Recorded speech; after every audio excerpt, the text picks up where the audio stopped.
السلام علیکم ورحمۃ اللہ وبرکاتہ۔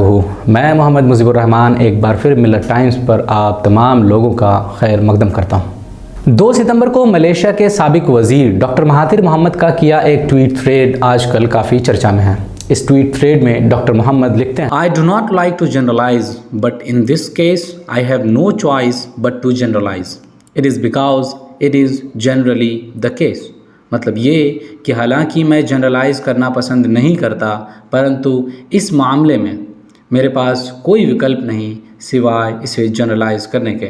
ایسا اس لیے ہے کیونکہ یہ مسئلہ جنرلی ہے ہی ایسا۔ پرووک ورڈ سے شروع ہونے والا یہ ٹویٹ تھریڈ بھلے ہی اپنے پہلے ہی ٹویٹ میں لفظ جنرل سے بھرا ہو، مگر آپ یقین مانیے یہ ٹویٹ کہیں سے بھی جنرل نہیں ہے، بلکہ ڈاکٹر محمد نے اس ٹویٹ تھریڈ کے ذریعے بڑے حساس اور پیچیدہ مسئلے کو بے حد آسان انداز میں بیان کرنے کا کام کیا ہے۔ اس سے پہلے کہ ہم ان کے تھریڈ پر باضابطہ گفتگو کریں، پیش ہے ان کا ایک مختصر سا تعارف۔ 10 جولائی 1925 میں جنمے ڈاکٹر مہاتیر محمد، جو ایک فزیشین بھی ہیں، ملیشیا کے سابق وزیر اعظم رہ چکے ہیں۔ انہیں 24 سالوں تک ملک کی سربراہی کرنے کا شرف حاصل ہے۔ ہندوستانی عوام میں ان کی شہرت کا میٹر سن 2019 کے دسمبر میں تب اوپر پہنچا جب انہوں نے CA/NRC کے مخالف عوامی احتجاج کے وقت BJP سرکار کو تنقید کا نشانہ بنایا۔ حالانکہ اس سے پہلے بھی ڈاکٹر مہاتیر محمد کشمیر مسئلے پر کھل کر بولتے رہے ہیں، بلکہ انہوں نے کشمیر مسئلے کو اقوام متحدہ میں اٹھانے کا کام بھی کیا، مگر ان کے بارے میں سب سے زیادہ چرچا تب شروع ہوئی جب انہوں نے 2019 میں یہ باتیں کہیں۔ India, which claims to be a secular state, now taking action to deprive some Muslims of their citizenship. Of course, if we do that here, you know what will happen. اور بے شک ان کے بیان کو ہندوستانی سرکار نے اندرونی معاملہ بتا کر خارج کر دیا۔ ڈاکٹر مہاتیر محمد مسلمانوں کے مدعے پر لگاتار بے باکی سے رائے رکھنے کے لیے مشہور ہیں۔ تعارفی کلمات کے بعد اب آئیے بات کرتے ہیں ان کے ٹویٹ تھریڈ پر۔ تو معاملہ کچھ یوں ہے کہ ایک طرف تو روس یوکرین کی لڑائی چل رہی ہے، امریکہ چین اور چین تائیوان جیسے دوسرے بڑے معاملے بھی لگاتار سرخیاں بٹور رہے ہیں، مگر پھر بھی آئے دن اسلاموفوبیا سے متاثر مغربی سیاسی عناصر لگاتار مسلمانوں اور اسلام کو لڑائی جھگڑے، جنگ و جدل اور فسادات کا حامی و کارکن ثابت کرنے کی بے تکی کوشش کرتے رہتے ہیں۔ ڈاکٹر مہاتیر محمد کا یہ ٹویٹ تھریڈ ایسے تمام بدتمیز عناصر اور ان کے پروپیگنڈے کو منہ توڑ جواب ہے جو اسلام دشمنی کی وجہ سے جھوٹ بولنے سے ذرا بھی نہیں ہچکتے۔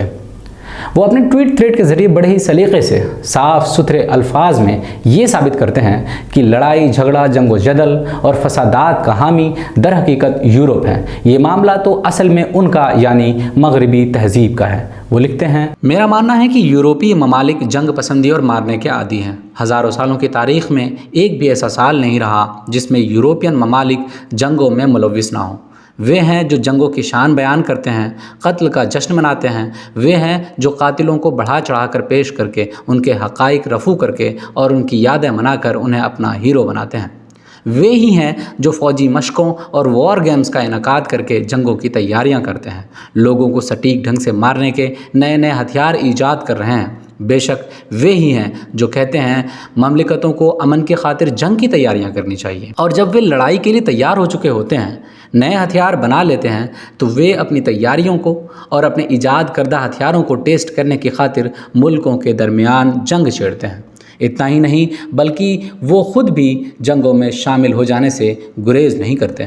اپنے ان دعووں کو صحیح ثابت کرنے کی خاطر ڈاکٹر مہاتیر محمد تاریخ سے حوالہ دیتے ہیں۔ لکھتے ہیں، دوسری جنگ عظیم میں مغربی ملکوں نے روس کو اپنے اتحادی کے طور پر قبول کیا۔ لاکھوں روسی مارے گئے، لاکھوں زخمی ہوئے، اور اس طرح روس نے امریکہ کے ساتھ پیش قدمی کرتے ہوئے آخرکار جرمنی کو ہرا دیا۔ پھر اچانک سے مغربی ملکوں نے اپنے اتحادی روس ہی میں اپنا نیا دشمن تلاش کر لیا۔ انہوں نے نیٹو بنایا، جس کے جواب میں روس نے وارسا پیکٹ کا معاملہ سر انجام دیا۔ دہائیوں تک کولڈ وار یعنی سرد جنگ چلی۔ آخر روس نے ہار مان لی اور اس نے وارسا پیکٹ کو ختم کرتے ہوئے اس میں ملوث ملکوں کو آزاد کر دیا۔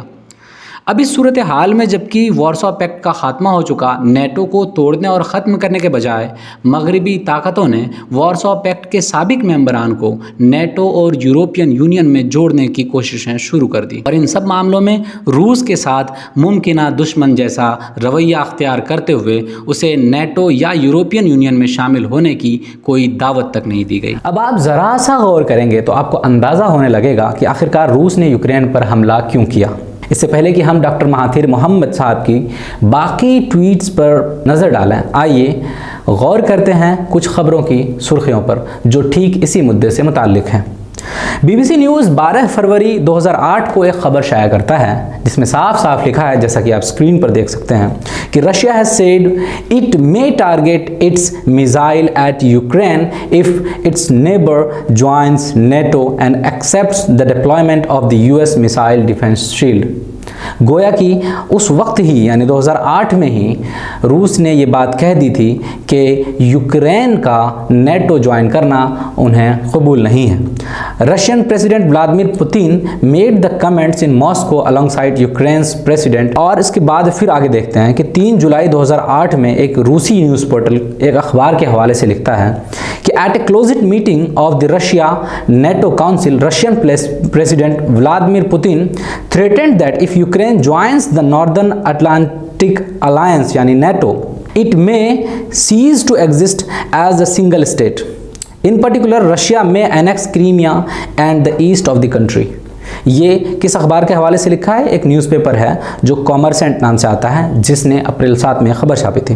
ایک اور روسی نیوز پورٹل 14 جون 2021 میں ایک نیٹو کے سیکریٹری جنرل کے بیان کو چھاپتا ہے اور یہ کہتا ہے کہ it is not up to Russia to declare whether Ukraine will be a member of the alliance. تو یہ تمام تر چیزیں ہیں، امید ہے کہ اب آپ کو روس یوکرین معاملہ خوب اچھے سے سمجھ آ چکا ہوگا۔ اب رخ کرتے ہیں ڈاکٹر مہاتیر محمد صاحب کی ٹویٹس پر۔ وہ لکھتے ہیں، جیسے جیسے وارسا پیکٹ کے سابق ممبر ممالک یورپین یونین اور نیٹو میں شامل ہوئے، روس پر خطرہ بڑھتا گیا اور روس کو اس کے مغربی سرحد پر نئے دشمن ملنے شروع ہو گئے۔ یہ جنگی کھیل روس کے مغربی سرحدوں سے لگے ملکوں کو شامل کر کے کھیلا گیا۔ بے شک یہ سب روس کو اکسانے کے لیے کیا گیا۔ یوکرین نیٹو جوائن کرنے والا تھا، جبکہ اسے خوب اچھے سے پتہ تھا کہ چونکہ وہ روس سے ٹھیک سرحد سے سٹا ہوا ملک ہے، ایسے میں اس کے نیٹو میں جڑنے سے روس خطرہ محسوس کر سکتا ہے۔ مغربی ملک نہیں چاہتے تھے کہ یوکرین نیٹو جوائن کرے، کیونکہ اس میں اس بات کا خطرہ تھا کہ روس حملہ کر دے گا۔ نیٹو ممالک کا معاہدہ تھا کہ ان کے ممبر ملک پر ہوا حملہ نیٹو پر حملہ مانا جائے گا۔ ظاہر ہے اگر روس یوکرین کے نیٹو ممبر بننے کے بعد اس پر حملہ آور ہوتا تو نیٹو کو جنگ میں جانا پڑتا۔ بھلے ہی مغربی اتحادی بے شک کوئی یورپی جنگ نہیں چاہتے ہوں، مگر ایسا معلوم ہوتا ہے کہ وہ یوکرین روس کے درمیان ایک لمیٹڈ وار ضرور چاہتے تھے، تاکہ اس سے انہیں روس کی طاقت کا اندازہ لگ سکے، یا ہو سکتا ہے کہ یہ روس کو کمزور بنانے کے لیے کیا گیا ہو۔ تو حالانکہ نیٹو ممالک نے یوکرین کو نیٹو کے ممبر کے طور پر تسلیم نہیں کیا، بلکہ روس کو یہ تاثر دے کر لگاتار بھڑکانے کا کام کیا کہ آخرکار وہ یوکرین کو نیٹو ممبر کے طور پر ضرور تسلیم کریں گے، اور یہ پرووکیشن کام کر گیا اور روس نے یوکرین پر حملہ کر دیا۔ زیلنسکی نے نیٹو ملکوں سے یوکرین کو تحفظ فراہم کرنے کی لاکھ اپیلیں کی، مگر اسے کوئی مدد نہیں ملی سوائے پیسوں اور چند سامانوں کے سپلائی کے۔